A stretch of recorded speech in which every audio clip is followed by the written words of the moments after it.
ang mga kwento ng pag-ibig, kwento ng buhay at kwento ng pag-asa dito sa Barangay Love Stories. Love Stories. Ang pag-ibig na wagas ay hindi sumusuko sa pagsubok. Hindi ito nakabase sa yaman o karangyaan, kundi sa tunay na damdaming handang magsakripisyo kahit anong unos pa ang dumaan. Ikaw, kabarangay, sa panahon ng hirap at ginhawa, kaya mo rin bang ipaglaban ang ganitong klase ng pag-ibig? Dear Papa Dudut, magandang araw sa inyo, Papa Dudut. Ako po si Ermilio, pero tawagin niyo na lamang po ako sa palayaw kong Melo. 45 years old na ako at 15 taon na sa serbisyo bilang isang gwardiya sa isang bangko dito sa Pampanga. Sa loob ng 15 years na yon ay paulit-ulit na ang naging gawi ko sa araw-araw. Palaging bahay trabaho at tuwing day off naman ay nakikipag-inuman ako minsan sa mga kumpare ko. Panggabi ako sa trabaho at dahil ako ang bantay sa bangko tuwing sarado ito ay wala akong ibang ginawa buong magdamag kundi ang manood lang ng pelikula online habang hinihintay ang pagsapit ng umaga. Halos maubos ko na nga ang lahat ng mga action movie na available online. Kapag naman hindi ko trip ang manood ay nakikinig ako sa mga kwento ninyo para hindi ako antukin, Papa Dudut. Pagdating ng karelyebo ko ay dumadaan ako sa karinderya para kumain at saka magpahinga sa bahay. Papa Dudut, hindi lang ako ang mag-isang nagpupuyat para magtrabaho. Kasama ko rin sa pagbabantay sa bangko na pinagtatrabahuhan ko ay isang mag-asawa na nagtitinda ng balot at sigarilyo. Sa harap kasi ng bangko ay isang bus terminal at ang mga pasahero doon ang suki ng mag-asawang Susana at Socorro. Kada alas 8 ng gabi ay pumupwesto na sila sa tapat ng bangko para magtinda ng balot, tubig at sigarilyo. Maaga rin kasing nagsasarado ang mga sari-sari store sa lugar na yon. Kaya naman sila ang takbuhan ng mga pasaherong nag-i-stop over sa lugar.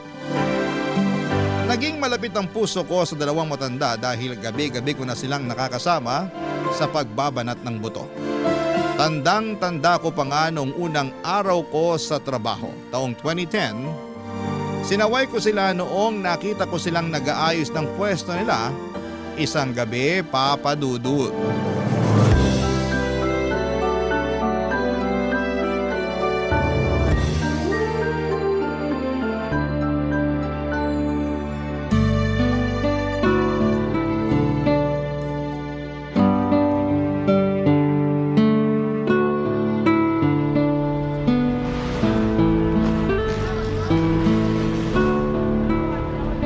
Itali mo ng maayos yung payong para hindi liparin. Paano liliparin? Wala namang hangin. Kine-question mo pa ako, itali mo na nga lang. Hindi natin hawak ang panahon. Baka mamaya biglang lumakas ang hangin.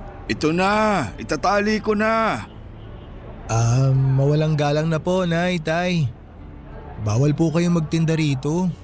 Pag-aari po ng bangko tong lugar eh. Hindi po kayo pwedeng pumesto rito. Ay anak, matagal na kaming nagtitinda rito. Dito talaga yung pwesto namin. 10 taon na kaming pumapwesto rito, sir. Alam yan nung security.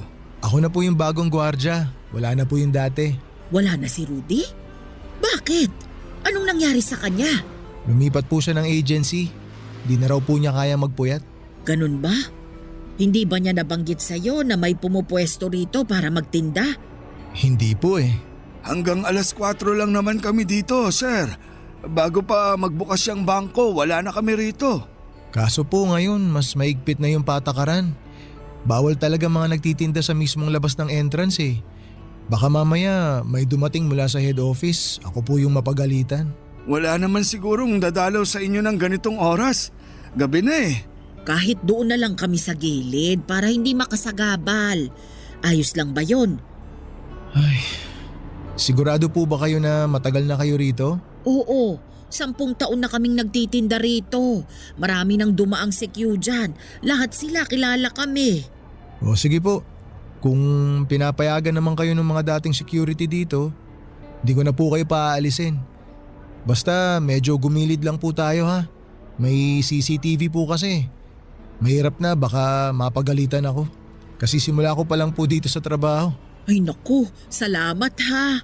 Socorro, ilipat mo na yung mesa sa gilid. Buhatin mo na muna yung lagayan ng balot. Ay, wag niyo na pong ilipat. Diyan na po muna kayo ngayong gabi pero bukas po, doon na kayo sa gilid, ha? Tsaka iwasan po nating magkalat. Bawal din po ang maingay. Opo sir, wala pong problema sa kalat. Nagwawalis kami bago kami umuwi. Wala ring maingay dito. Sige po. Salamat. Ano nga palang pangalan mo anak? Ermelio po. Pero Melo na lang po ang itawag niyo sa akin. Salamat Melo. Wala pong anuman. Kayo po, ano pong mga pangalan niyo? Ako si Susana. Ito naman ang asawa kong si Socorro. Taga rito lang din po ba kayo? Oo, malapit lang kami rito. Diyan lang kami sa may bukana, yung papasok dyan. Ganun po ba? Ilang taon na po kayo? 60 na ako. Ako naman +5. Bale 65 po. Oo, mas matanda ako sa kanya ng 5 taon. Bakit naman po hanggang ngayon nagtatrabaho pa kayo? Hindi po ba dapat nagpapahinga na lang kayo sa bahay niyo? Naku, kung hindi kami magtitinda, saan kami pupulot ng pangkain? Kailangan naming kumita para may pambili kami ng ulam. Wala po ba kayong anak? Meron, marami. 5 silang lahat. Nasaan po sila? Bakit hindi po sila magbanat ng buto? May kanya-kanya na silang pamilya eh. Kami na lang nitong asawa ko yung magkasama sa bahay. Ganun po ba? Di wala na kayong kasama sa bahay niyan. Wala na. Kami na lang dalawa ni Socorro ang magkasama. Sabi ko nga sa kanya, tumira na lang kami dun sa bahay ng bunso namin eh. Kaso ayaw ng asawa ko. Bakit naman po? Magiging pabigat pa ba kami sa bunso namin? Wag na. Kaya naman namin ang sarili namin eh. Nasa 60 na kami pero malakas pa naman kami. Mabuti naman po kung ganun pero dapat sa edad nyo pong yan. Yung natitirang lakas nyo, ini-enjoy nyo na lang po eh. Parang yung nanay ko po, hindi ko na siya pinagtatrabaho ngayon. Maswerte yung nanay mo, sir. Kasi may mabait siyang anak. Kami. Naku, itong si Socorro. Sisiraan pa ang mga anak namin. Wala tayong magagawa kung maging mga anak natin naghihirap. Pero kahit na, ilang taon natin silang inalagaan tapos iiwan lang nila tayong… Ay nako, katulad ng sinabi ko, wala na tayong magagawa pa. Desisyon nila yon. Relax lang po kayo. Huwag po kayo mag-aaway. Ganito talaga kami magsagutan pero hindi kami nag-aaway. Siya, sige po. Maiwan ko na po kayo dyan para hindi ko na po kayo maabala. Kung may kailangan po kayo, doon lang po ako nakapwesto. Doon po banda sa sulok. Salamat anak. Salamat, sir. Huwag niyo na po akong tawaging sir. Melo na lang po. Maliit na matanda si Nanay Susana, maikli ang buhok nito na medyo nakukuba na. Tuwing nakikita ko siya ay parang lagi siyang galit pero kapag kinausap mo na siya ay sobrang palatawa siya at madaldal. Ang asawa naman itong si Tatay Socorro ay payat at maliit din katulad ni Nanay pero malakas pa rin siya. Lalo na sa mga pagbubuhat ng mga inilalako nila. Mas mahiyain si Tatay Socorro kesa kay Nanay Susana pero mas naging close ko si Tatay dahil pareho kaming mahilig manood ng action movies. Naawa ko sa sitwasyon ng mag-asawa. Kaya naman hinayaan ko na lamang silang pumwesto sa harapan ng bangko. Total ay gabi naman na at sarado na ito. Nung una ay taga-masid lamang ako sa dalawa, si Tatay Socorro ang unang nagbabantay sa pwesto nila. Mula alas 8 ng gabi hanggang alas 12 ng madaling araw ay nakaupo siya sa lumang plastic chair at binabantayan ang tinda nilang balut, tubig at sigarilyo. Samantala ay natutulog naman sa likuran nito si Nanay Susana. Nakapwesto siya sa bisikletang may sidecar na siyang gamit-gamit nila sa pagbibitbit ng kanilang lamesa at malaking payong para hindi sila mahamugan. Pagsabit naman ng hating gabi ay papalitan ni Nanay Susana si Tatay Socorro sa pagbabantay para makapagpahinga ang asawa niya. Siya ang nagbabantay hanggang sa alas 4 ng umaga. Siya na rin ang nagwawalis ng mga kalat at nagliligpit ng mga gamit nila. Sa kanya gigisingin ang asawa niya para makauwi na sila at makapagpahinga. Hindi nagtagal ay naging malapit din ako sa mag-asawa sa mga sumunod na buwan na pagsama-sama namin sa iisang lugar. Tuwing inaantok ako ay nakikipagkwentuhan ako sa kanila at doon ko nalaman ang love story nila, Papa Dudut.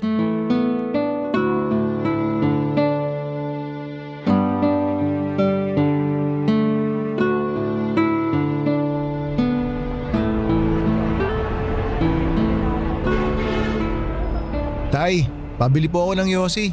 Isa lang. Anong yosi mo? Yung mentol po. Heto, 4 bayad niyan ha. Salamat po. Eto po bayad. Nag-yosi ka pala? Opo, pero minsan lang. Lalo na kapag inaantok po ako. Kung gusto mo, may kape ako rito para magising ka. Nagtitinda rin po kayo ng kape? Hindi, nagdadala lang kami ng kape para kung sakaling antokin makakapagkape kami. Ah, akala ko may binibenta rin kayong kape. Oh, hetong kape. Okay lang po, salamat na lang. Baka po wala ng kape si nanay mamaya. May extra naman kami. Karaniwan kasi, nakakadalawa ako ng kape. Maraming salamat po ah. Timplahin ko na po itong isa. May maliit na thermos dyan sa may bike. Hanapin mo na lang. Yun po bang nasa tabi ni Nanay Susana? Oo, yun nga. Kunin ko na po. Ay sige, mamaya ako natitimplahin. Sarap po ng tulog ni nanay. Oo nga Napagod siguro kanina sa bahay. Naglaba Mukhang sanay na sanay talaga kayo sa puyatan ano? Ilang taon na po ulit kayo nagtitinda rito? Nasa 10 taon na rin siguro. Hindi ko na maalala kung kailan kami nagsimula Paano naman po kayo nagsimula? Bakit nyo naisipang magtinda rito? May sari-sari store dati si Susana. Kaso nalugi. Nung umalis sa bahay yung bunso namin, nagpasya yung asawa ko na magtinda na lang ng balot dito sa may terminal. Tapos may mga naghahanap ng sigarilyo. Kaya nagdagdag na rin kami ng sigarilyo tsaka tubig na rin. Kumusta naman po ang kitaan? Sakto lang para sa aming dalawa. Kahit papano, kumikita naman kami ng sapat para may pambili ng bigas. Minsan, kung matumal ang benta, kumakain kami ng kangkong na tanim ng asawa ko. Marami yung tanim sa bahay Meron siyang talong, sili, kamatis. Kung ano yung mga gulay na nasa bahay kubo na kanta, meron siya. Para po mas tipid no? Ako nga gusto ko rin magtanim para may mapagkukunan ng ulam kapag kinapos. Kaso hindi mahilig yung mga bata sa gulay Ilan na ulit anak mo? 3 po, isang lalaki tapos 2 babae. Pareho pala tayo. Isa lang din lalaki ko. Tapos babae na lahat.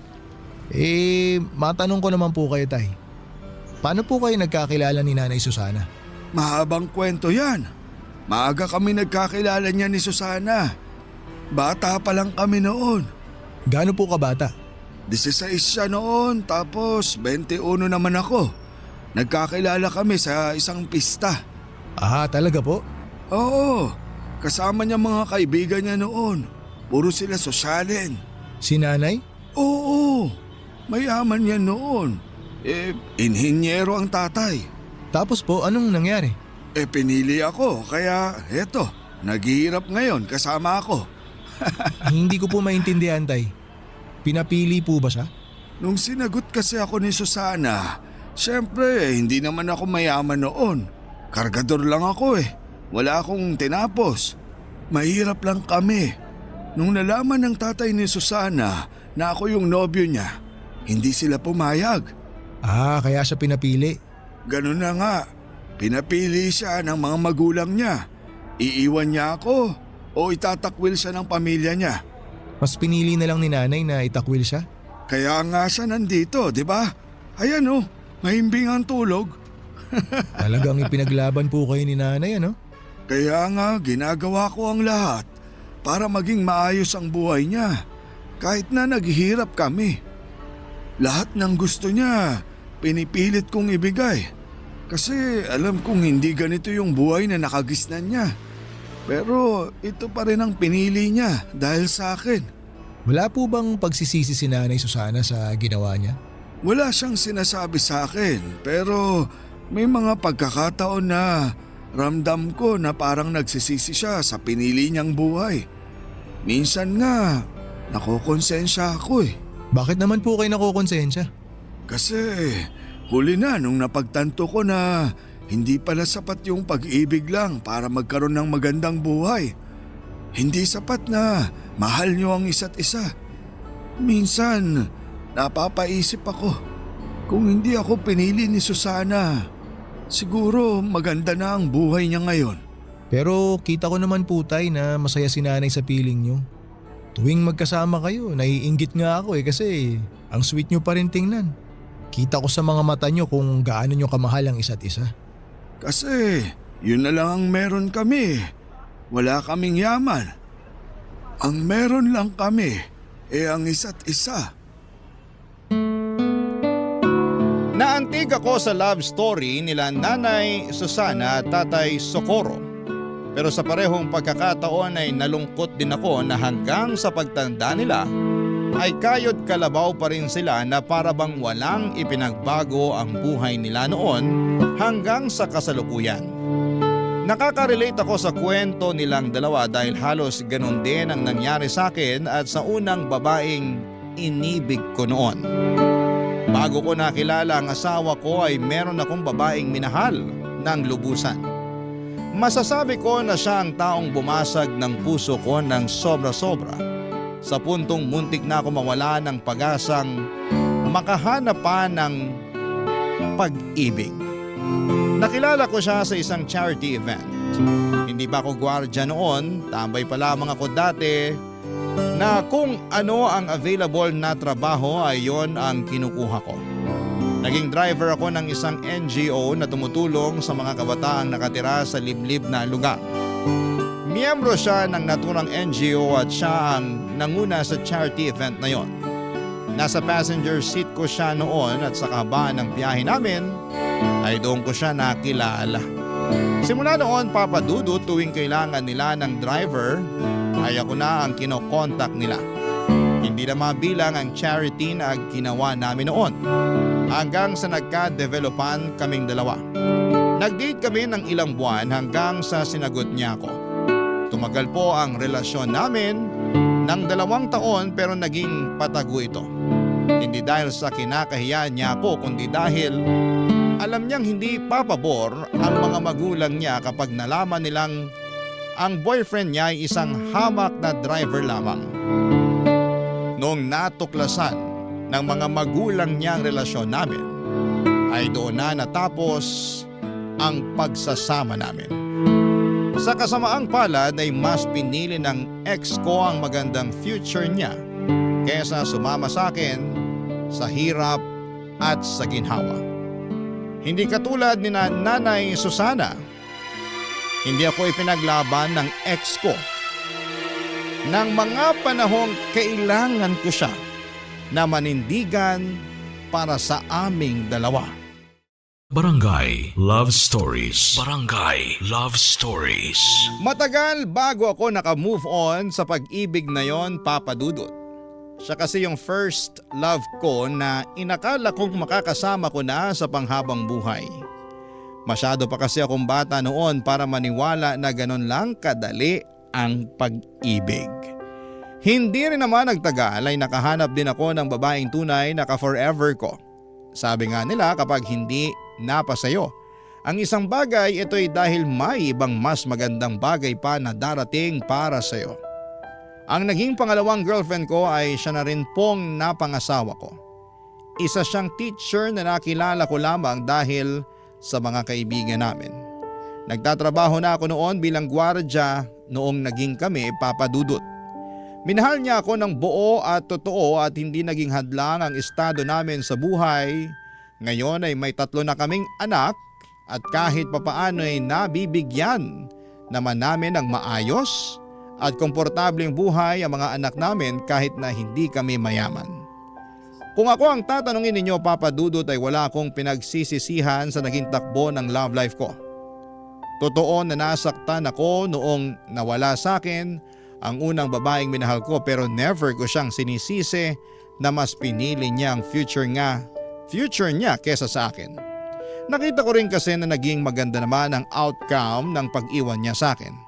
Dahil may common friends kami sa Facebook ay may time noon na dumadaan sa newsfeed ko ang post ng ex kong yon.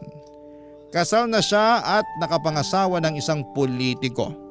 May 2 na silang anak at masaya na sila sa buhay nila, katulad ko na masaya na rin ako sa sarili kong buhay.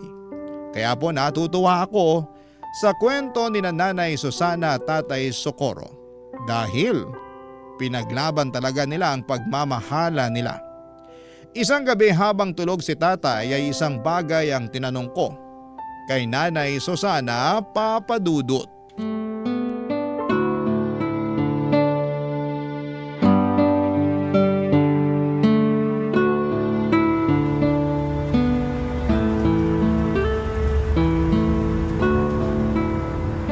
Nay, tulog na ba si Tatay Socorro? Naku, tulog na. Bakit? Sayang. Nakalimutan ko na pinabaunan pala ako ng misis ko ng pagkain. May dala po akong spaghetti dito tsaka Shanghai na pang midnight snack sana natin. Ako na lang ang kakain. Total siya naman ang umubos ng hapunan ko kanina. Tirahan na lang po natin siya para may makain sa mamaya paggising. Mabuti pa nga. Ayaw kasi niya nang naiistorbo kapag tulog siya.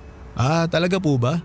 Oo, siya yung tipo na biruin mo na kapag lasing. Wag lang kapag naistorbo sa tulog. O sige po, tayo na lang po ang magsalo nitong baon ko. Bakit? May handaan ba sa inyo? Birthday po kasi ni Mrs. Nagluto siya ng spaghetti para sa mga bata tapos Shanghai. Ay sabihin mo sa kanya happy birthday ha. Makakarating po. Matagal-tagal na rin akong hindi nakakatikim nito eh.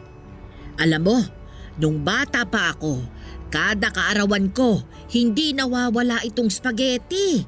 Favorite ko ito eh. Nabanggit nga po sa akin ng mga nakaraang araw ni tatay na mayaman daw ang pamilya niyo, Nay. Oo, 2 anak lang kasi kami kaya kung ano yung mga gusto namin, ibinibigay talaga ng papa namin.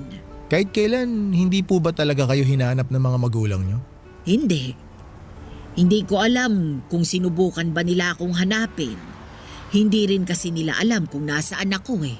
Bakit po hindi nila alam? Kasi nagtanan kami ni Socorro.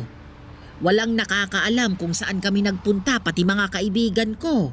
E nung araw na yon, tinalikuran ko lahat-lahat. Ibig niyo pong sabihin, simula noon, hindi niyo pa rin po nakikita ang pamilya niyo? Nagpunta ako sa libing ng nanay ko. Yun na yung huling pagkikita namin. Nakakalungkot naman po yun. Eh yung tatay niyo po? Mas nauna siyang namatay. Hindi ako nakapunta noon kasi wala akong pamasahe. Ipinagdasal ko na lang siya. Pero wala naman po kayong pinagsisisihan sa mga naging desisyon niyo sa buhay, Nay. Kasi maganda na yung buhay niyo noon eh. Ako? Nako, marami akong pinagsisisihan. Tulad po ng ano? Na sana hindi na lang ako nakipagtanan. O hindi kaya bago ako nakipagtanan, dinala ko yung mga alahas ko para may maisasanla ako. Nagsisisi po ba kayo na pinili niyo si Tatay Socorro? Eh, sino ba naman ang may gusto ng ganitong buhay, 'di ba? Masyado pa akong bata noon eh, at sa pag-ibig. Akala ko kakayanin ko lahat kasi kasama ko ang taong minamahal ko. Pero hindi pala ganun yun. Iba ang realidad sa mga pelikulang napapanood natin. Kung babalik po kayo sa nakaraan, Nay, tingin niyo ba iibahin niyo yung naging takbo ng buhay niyo? Hindi. Wala akong babaguhin. Ah, wala po. Akala ko po ba… Hindi naman porket nagsisisi ako. Ibig sabihin nun gusto ko nang burahin yung mga nangyari sa buhay ko. May mga pagsisisi ako, pero wala akong babaguhin. Alam mo kung bakit? Bakit po? Kasi naging masaya ako. Yun yung isang bagay na ayaw kong mawala sa akin. Masaya ako na si Socorro ang napangasawa ko. Masaya ako na nagkaroon kami ng maraming anak. Masaya ako na sa kabila ng hirap ng buhay, magkasama pa rin kami hanggang ngayon. Masaya ako kasi napatunayan namin sa mga magulang ko na kaya naming magtagal kahit wala kaming itinatagong yaman. Lahat ng sayang yon ay dahil kay Socorro. Nakakatuwa naman po yun. Kaya ikaw, sundin mo kung anong nasa puso mo, ipaglaban mo, pero gamitin mo rin ang utak mo para sa ikabubuti, hindi lang ng sarili mo ha, kundi pati na rin ng pamilya mo. Opo, Nay. Tatandaan ko po yung mga sinabi niyo. Sa panahon ngayon ay malimit na lamang akong makakita ng mag-asawang sabay tumatanda. Katulad nila Nanay Susana at Tatay Socorro ay dalangin ko rin na makasabay ang asawa ko hanggang sa pagtanda ko. Parang napakahirap na rin kasing makahanap ng kabiyak. Nasasamahan tayo hanggang sa pagtanda natin. Kung hindi nasisira ang relasyon ng mag-asawa dahil sa pangangaliwa, minsan ay mas maaga namang kinukuha sa langit ang isa. Kaya maswerte ang mag-asawa dahil napanindigan nila ang pangako nila sa bawat isa na magsasama hanggang sa pagputi ng mga buhok nila. Nakakainggit dahil hindi yon nagawa ng mga magulang ko. Maaga kasi kaming iniwan ni tatay matapos siyang malunod noong mga bata pa lamang kami dala ng kalasingan. Nasa dagat kami noon at nagsiselebrate ng birthday ng kapatid ko. Nagiinuman sina tatay kasama ang mga kapatid nito noong nagpaalam siya para umihi. Makaraan nga ang ilang minuto ay hindi na siya bumalik pa. Noong hinanap namin siya ay nakita siya ng tiyuhin ko na nakadapa sa buhanginan. Ang ulo nito ay nakalubog sa mababang parte ng dagat. Tuwing nakikita ko sina Nanay Susana at Tatay Socorro ay parang natutunaw ang puso ko sa saya. Sila kasi yung klase ng pag-ibig na pinapangarap ng marami. Pag-ibig na nagsimula noong mga bata sila at napanindigan nila hanggang sa tumanda na sila. Sila yung pag-ibig na hindi naranasan ng mga magulang ko at pag-ibig na gusto ko ring maranasan balang araw. Pero sa kabila ng saya na nararamdaman ko para sa pagsasama nilang dalawa, hindi ko rin maiwasang maawa sa kasalukuyang estado nila. Sa edad nilang yon, dapat ay nagpapahinga na lamang sila. Hindi na rin kasi maganda sa kalusugan nila ang nagpupuyat para lamang kumita. Nang minsang tanungin ko kung nasaan na ang mga anak nila ay mas lalong nakaramdam ng awa ako para sa mag-asawa.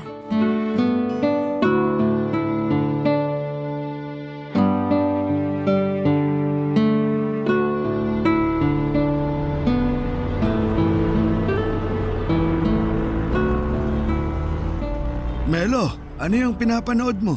O Tay, kayo po pala. Hali po kayo rito. Maganda tong pinapanood ko. Bagong upload lang. Si Eddie Garcia ba yan? Opo. Tabi nga tayo. Total wala pa namang bumibili. Sige po. Matumal talaga kapag ganitong oras, no? Oo, mamayang 12:00 pa yung dating ng sunod na bus. Talagang kabisado nyo na po yung pagdating ng mga bus, ah. Dekada ba naman na akong nagtitinda rito? Kabisado ko na ang lahat. Wala po ba kayong ibang trabaho noon? Meron. Dati akong konduktor, tapos naaksidente ako. Kaya hirap na akong makabiyahe ng malayo. Buti po kinaya nyo na buhayin yung mga anak nyo, no? Marami yun, ah. May sari-sari store kami noon. Yun yung negosyo ng asawa ko. Ang lakas nun dati, kaso nalugi. Bakit naman po nalugi? Maraming gumaya eh. Sunod-sunod na nagkaroon ng sari-sari store dun sa lugar namin. Kaya ayun, nagkaagawan ng suki. Kaya po ba dito na lang kayo nagtinda? Ganun na nga. Buti po nakaya nyo pa rin suportahan yung pamilya nyo noon, no? Kahit na ganito lang yung trabaho nyo. Sa awa ng Diyos, nakaya naman namin. Tuwing umaga, naglalabas si Susana. Ako naman, nagpapataya ako noon ng weteng. Doon namin kinuha yung mga pinangtustos namin sa mga anak namin. Tapos nagpupuyat pa po kayo sa gabi. Oo, wala kaming magagawa. Mataas pangarap namin para sa mga anak namin eh. Napagtapos niyo po silang lahat? Hindi, pero may 3 kaming napagtapos. Yung panganay, pangalawa, tsaka yung bunso. Nasa na po sila ngayon? Bakit parang bigla na lang nila kayong iniwan? Yung panganay, nurse sa abroad. Dinala siya doon ng asawa niya. Kaso parang nakalimot na eh. Maganda na kasi buhay nila doon. Yung pangalawa naman, namatay sa aksidente sa motor. 24 lang siya noon. Yung pangatlo, nagtana naman. Nagmana sa amin. Yung dalawa po, tay, nasaan? Yung pangapat, may sarili ng pamilya. Marami din sila kaya problema din nila yung pera. Yung bunso, yun yung tumutulong sa amin noon. Pero simula nung nagkapamilya, medyo nagigpit na rin ang sinturon. Wala naman po ba kayong tampo sa kanila na para bang pinabayaan na lang nila kayo ni nanay? Wala naman. Ang mahalaga sa amin nagampanan namin ng maayos yung trabaho namin bilang magulang. Ayaw din naman namin ni Susana na humingi ng tulong sa mga anak niya kasi alam niya na may mga kanya-kanya na rin silang buhay. Kahit hirap na yun, ayaw niyang maging pabigat sa ibang tao. Nakakalungkot naman po yun. Kung ganun ginawa sa akin ng mga anak ko, malulungkot ako. Mantakin niyo, tay, ha? Pinalaki ko sila ng maayos tapos bigla na lang nila akong iiwan kapag nakatayo na sila sa sarili nilang mga paa. Yun naman talaga yung trabaho natin bilang magulang eh. Yung tulungan sila. Hindi nila obligasyon na ibalik yung mga sakripisyo natin sa kanila. Kahit na. Para sa akin, lumalabas na wala silang utang na loob kapag ganun. Wala naman talaga dapat silang utang na loob eh. Hindi naman nila ginusto na ipanganak sa mundong to. Tayo mismo ang nagdesisyon noon. Kaya tayo dapat ang mag-alaga sa kanila.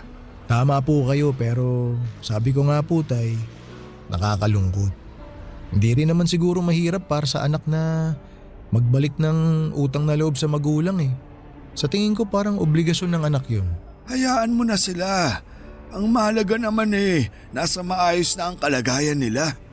Masaya sila, malusog, buo ang pamilya, okay na yun. Yun po talaga yung pinaka-importante, tay, no? Basta nasa maayos na lagay ang mga anak. Masaya na rin ang mga magulang. Tama ka dyan. Ay, tay, may bibili po ata. Ay, sandali. I-post mo muna yung pinapanood natin. Sige po, tay, post ko lang. Antayin ko kayo. Halos kaedad ko lang ang panganay na anak nila Nanay Susana at Tatay Socorro. Kaya naman parang anak na rin ang naging turing nila sa akin. Dahil hindi na nila nakakasama ang mga anak nila ay sa akin na lamang nila ibinubuhos ang pag-aalaga na hindi na nawala sa ugali nila simula noong naging magulang sila. Ganon talaga siguro kapag naging magulang na. Likas na sa amin ang alagaan at bantayan ang mga taong halos kaedad lang ng mga anak namin. Sa mga sumunod pang 8 taon ay naging katulong na ako nila Tatay Socorro sa pagtitinda. Kapag inuulan sila ng customer ay tumutulong ako sa pagbibigay ng mga sukli. Lalo na't noong mga panahong yun ay medyo mahina na rin ang paningin nilang mag-asawa. Sa sobrang pagiging malapit ko sa kanila ay dinadalhan pa nila ako ng hapunan para makasabay ko silang kumain bago sila magtinda. Papa Dudut, marami ang naitulong ng mag-asawa sa buhay ko. Bukod sa mga nakakasama at nakakausap ako or nakakausap ko sila sa pagbabantay buong magdamag ay sila na rin ang naging karamay ko noong namatay ang nanay ko. Kung hindi dahil sa kanila ay mag-isa kong haharapin ang kalungkutan gabi-gabi habang nasa trabaho ko. Pero dahil sila ang nakakasama ko tuwing nasa trabaho ako ay nabawasan ang lumbay na nararamdaman ko kahit papaano. Sina nanay at tatay ang tumulong sa akin para maayos ko ang problema naming mag-asawa noong nagkaroon kami ng matinding awayan. Kamunti ka na nga kami maghiwalay noon pero dahil sa kanila ay binigyan nila ng kalinawan ng utak ko. Ang mga payo nila ang sumalba sa relasyon naming mag-asawa. Papa Dudut. Hindi biro ang 15 years na pinagsamahan namin nila Nanay Susana at Tatay Socorro sa tagal at lalim ng pagsasama naming tatlo. Hindi ko ine-expect na darating din pala ang araw kung kailan magkakahiwalay-hiwalay kaming tatlo, Papa Dudut. Barangay Love Stories. Barangay Love Stories.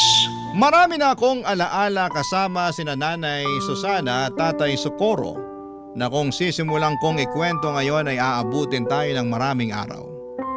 Pero bilang ibinahagi ko na rin ang kwento nila sa inyo, Papa Dudut, ay magandang i-share ko na rin sa inyo ang ilan sa mga hindi ko malilimutang memory kasama ang dalawang matanda. May pagkakataon noon na kahit maulan at may bagyo ay lumalabas pa rin sila para magtinda. Inabutan kami noon ng baha na umabot hanggang binte. Hindi na nila noon kayang makauwi ang mag-asawa dahil sa lakas ng buhos ng ulan at bugso ng hangin. Ang ginawa ko kahit bawal magpapasok sa bangko ay pinasilong ko na muna sila sa loob pansamantala kahit na pinagalitan ako ng management pagkatapos noon. In-invite ko rin sila noon na nang nagdebu ang panganay ko. Sobrang saya nila Nanay Susana noon dahil marami silang pagkaing na i-take home. Palabirong tao si Nanay at kahit na marami silang problemang pinagdaraanan ay lagi pa rin siyang humahagalpak sa tawa maski na sa mga maliliit at simpleng biro lamang. Kapag naman bored si Tatay Socorro ay tumatabi siya sa pwesto ko para samahan ako sa panonood ng pelikulang pinapanood ko. Kapag may bibili ay nagmamadali siyang magtinda para wala siyang makaligtaan sa pinapanood namin. Karaniwan ay mga 90s action films ang pinapanood namin. Marami pa kaming masasayang alaala at ilan lamang yon sa kaya kong ibahagi ngayon. Papa Dudut, taong 2023 ay doon na po nagbago ang lahat. Ilang linggong hindi nagtinda ang mag-asawa. Akala ko noon ay hindi sila nagtinda dahil maulan lamang noon pero sa isang gabi mag-isa lang na dumating si Tatay Socorro sa dati nilang pwesto. Nang tanungin ko kung nasaan ang kabiyak niya ay doon ko na nalaman ang masamang balita. Isang balita na nagpaluha sa akin.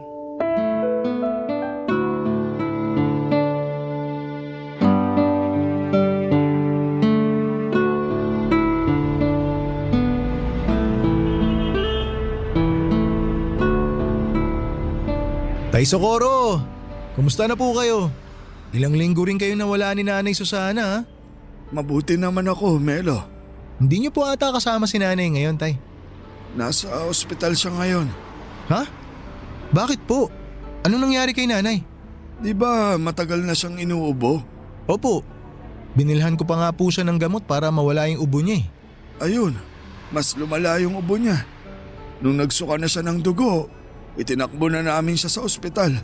Hala, akala ko ubot sipon lang meron si Nanay. Malala na pala. Kaya nga eh, medyo nahirapan na rin kasi siya sa paghinga kaya natakot na kami.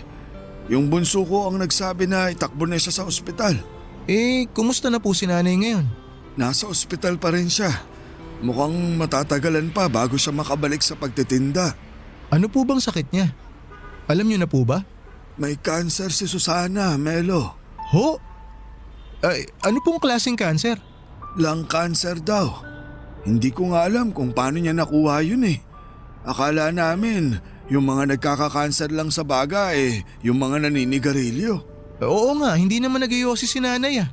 Pero nakakalanghap pa rin daw siya ng usok mula sa mga nagsisindi. Yun daw yung rason. Hala, paano na ngayon yan, Tay? Kaya nga ako nawala ng ilang linggo kasi nagbantay ako sa ospital. Eh, bakit nandito po kayo ngayon? Nakiusap na lang muna ako sa mga anak ko na sila na muna yung magbantay sa nanay nila. Di ko kayang nakikita si Susana na nahihirapan eh. Nasasaktan ako. Ay, kawawa naman si Nanay. Di bale, mukhang madidischarge na siya bukas. Stable naman na raw yung lagay ni Susana eh. Kaso nga lang, kailangan pa rin niyang bumalik sa ospital para sa treatment niya. Yun ang mahirap, Tay, yung treatment. Sobrang tapang ng mga gamot para sa cancer eh. Sana kayanin ni nanay. May kaibigan din kasi ako na nagka-breast cancer. Nakwento niya sa akin kung gaano kahirap magpa-chemotherapy. Pinapatay daw nun yung cancer cells sa katawan eh, pero para na rin daw siyang pinapatay tuwing nagpapakimo siya. Sobrang lala daw ng side effects eh. Yun na nga yung ikinakatakot ko eh. Nabanggit din niya ng doktor sa amin. Pero ang assessment nila, malakas pa naman raw si Susana. Kaya kakayanin pa rin daw naman niya yung side effects na sinasabi mo. Pero sinabi rin niya sa amin na hindi raw matatanggal ng chemo yung sakit niya. Mapapahaba lang daw nito yung buhay niya. Ay, bakit naman daw po? Hindi ko alam. Siguro dahil sa edad niya. Sabi ng anak ko, baka raw hindi kayanin ni Susana yung mga gamot. Pero kahit ganon, gusto nilang ilaban yung buhay ng nanay nila. Kahit pala papano, nag-aalala rin sila sa nanay nila. Nakakatuwa naman. Sabi ko naman sa'yo, hindi man namin laging nakikita ang mga anak namin. Alam kong handa silang tulungan kami kapag nangailangan kami. At least mapapanatag na ako na hindi kayo nag-iisa. Nandyan pa rin yung mga anak nyo. Kumusta po ngayon ang kalagayan ni Nanay Susana? Ayun, medyo mahina pa rin ang katawan. Ewan ko nga eh. Simula nung tinurukan nila ng kung ano-anong gamot, mas lalo siyang nanghina eh. Hayaan niyo po, Tay. Ipapanalangin ko po na gumaling agad si Nanay. Salamat, Melo. Yun na lang talaga ang kaya nating gawin ngayon. Ipagpasa Diyos ko na lang ang lahat. Huwag po kayong mag-alala. Fighter si Nanay eh. Alam ko nalalabanan niya yung sakit niya. Sana nga. Hindi pa ako handang mawala siya eh. Tulungan ko na po kayo sa pag-aayos dyan. Salamat. Ilagay muna natin tong payong ha. Sige po.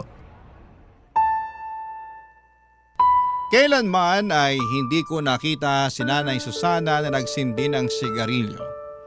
Hindi siya nagbibisyo pero dahil gabi-gabi siyang nakakalanghap ng usok mula sa mga parokyano nila, ay nadali ang baga ni Nanay. Doon lang nila nalaman na kahit na hindi pala naninigarilyo ang isang tao ay pwede pa rin itong tamaan ng komplikasyon sa baga na dulot ng usok nito. Ang tawag doon, Papa Dudut, ay second-hand smoking. Sa katunayan, mas malala pa nga daw ang epekto ng second-hand smoking sa iba kesa sa mismong tao na humihit-hit nito. Noong nalaman nilang may cancer si Nanay Susana ay nagtulong-tulong ang mga anak niya para maipagamot siya.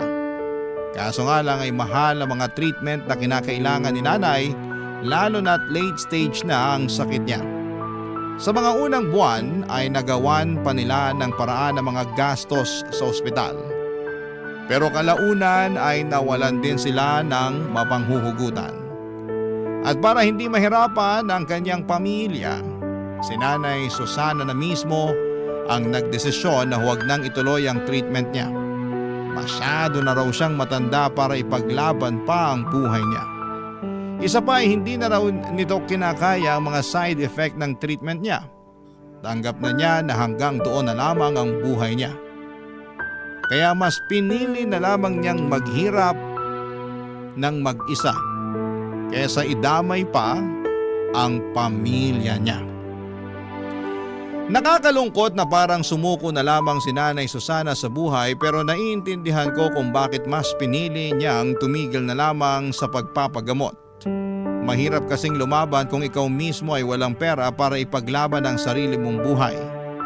Gusto ko mang makatulong noon ay wala naman akong ekstrang pera na maipapahiram sa mag-asawa dahil maging ako ay sapat lang ang kinikita para sa sarili kong pamilya. Tanging panalangin na lamang noon ang naitulong ko para kay Nanay Susana.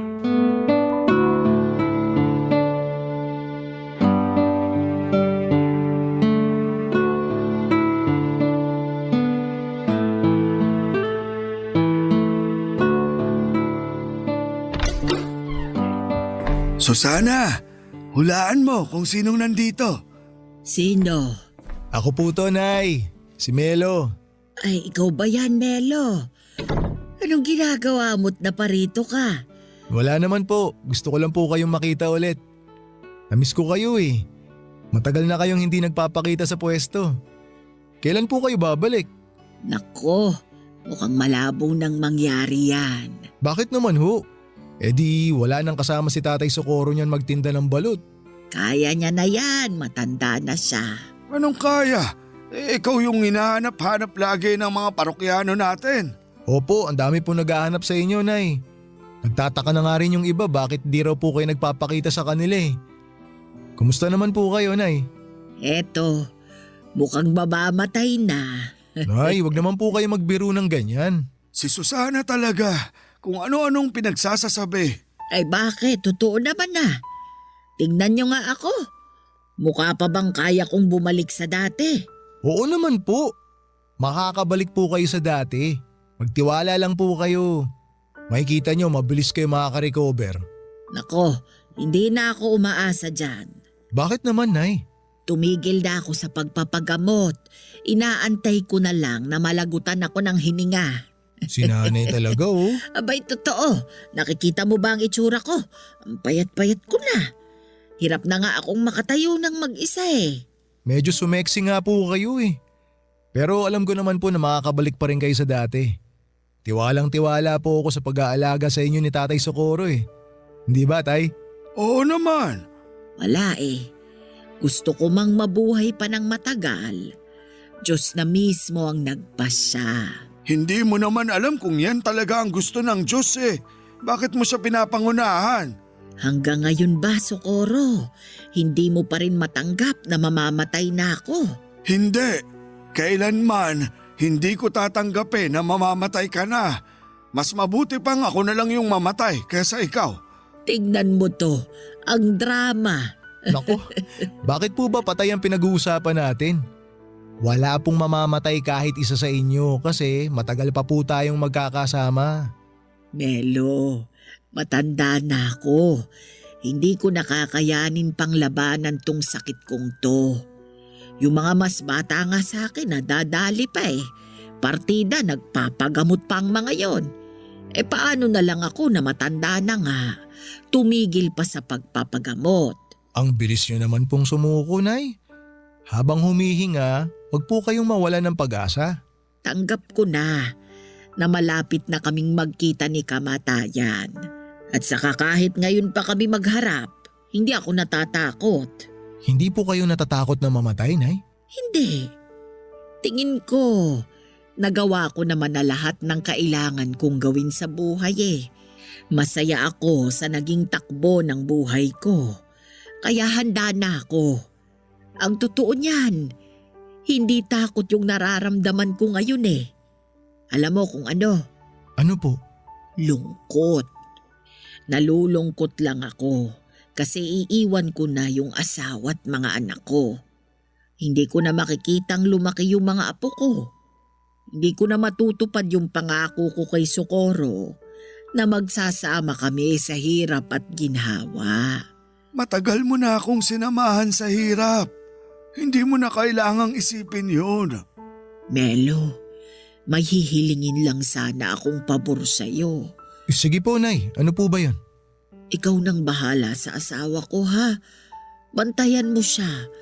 Siguraduhin mong nakakakain siya sa tamang oras. Wag po kayong mag-alala.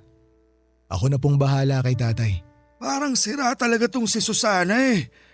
Bakit mo ko ibinibilin sa iba? Alam niyo po, Nay, ang lungkot ng pinag-uusapan natin. Pwede po bang ibahin natin yung pinag-uusapan? Yung masaya po sana para good vibes naman. Oo nga naman. Hindi pumunta si Melo dito para mag-iyakan tayo. Papadudot mabilis na humina ang katawan ni Nanay Susana sa mga sumunod na buwan hanggang sa isang araw ay nabalitaan ko na lamang na pumanaw na siya. Para ako nawalan ulit ng ina sa pangalawang pagkakataon. 4 na buwan lang ang itinagal ni Nanay bago siya binawian ng buhay. Ang dating masayang mag-asawa na gabi-gabi nagtitinda ng sigarilyo at balot ay mag-isa na lamang. Noong natapos ang shift ko sa unang araw ng burol ni Nanay Susana ay sa kanila ako dumiretso para magbigay ng respeto. Kitang-kita ko sa mga mata ni Tatay Socorro ang labis na kalungkutan sa pagkawala ng kanyang asawa. Ang dating tahimik na si Tatay ay mas naging tahimik pa. Pagkatapos ng libing ay unti-unting bumalik sa dating gawi si Tatay Socorro. Ipinagpatuloy nito ang pagtitinda ng yosi at balut kahit na mag-isa na lamang siya. Kung sila ang naging sandalan ko noong namatayan ako ng ina, ginawa ko naman ang lahat para ako naman ang maging sandalan ni Tatay sa pagkawala ni Nanay Susana. Kapansin-pansin ang pagbabago sa ugali ni Tatay. Hindi na siya gaanong makwento at lagi na lamang siyang nakatulala sa kawalan. Hindi ko na nga siya noon maimbita para manood ng pelikula.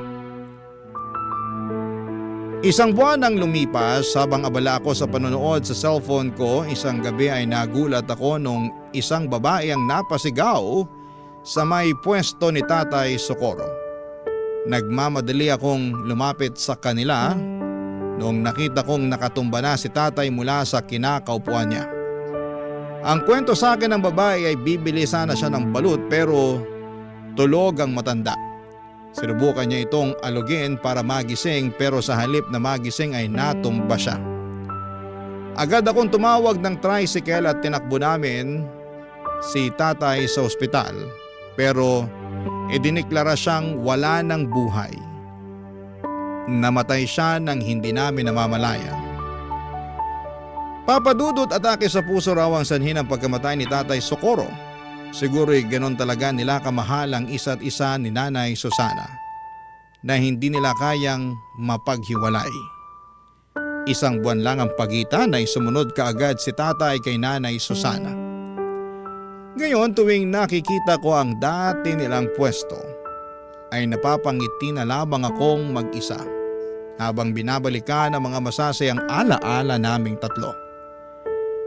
Iba na ngayon ang tindera doon pero hanggat nabubuhay ako ay hinding-hindi ko makakalimutan na minsan ay may dalawang matanda na nagpakita sa akin ng tunay na kahulugan ng tunay na pag-ibig. Dito na po nagtatapos ang sulat ko at maraming salamat po, Papa Dudut, ang inyong kapuso at kabarangay forever, Melo. Kwentuhan naman tayo dito sa comment section.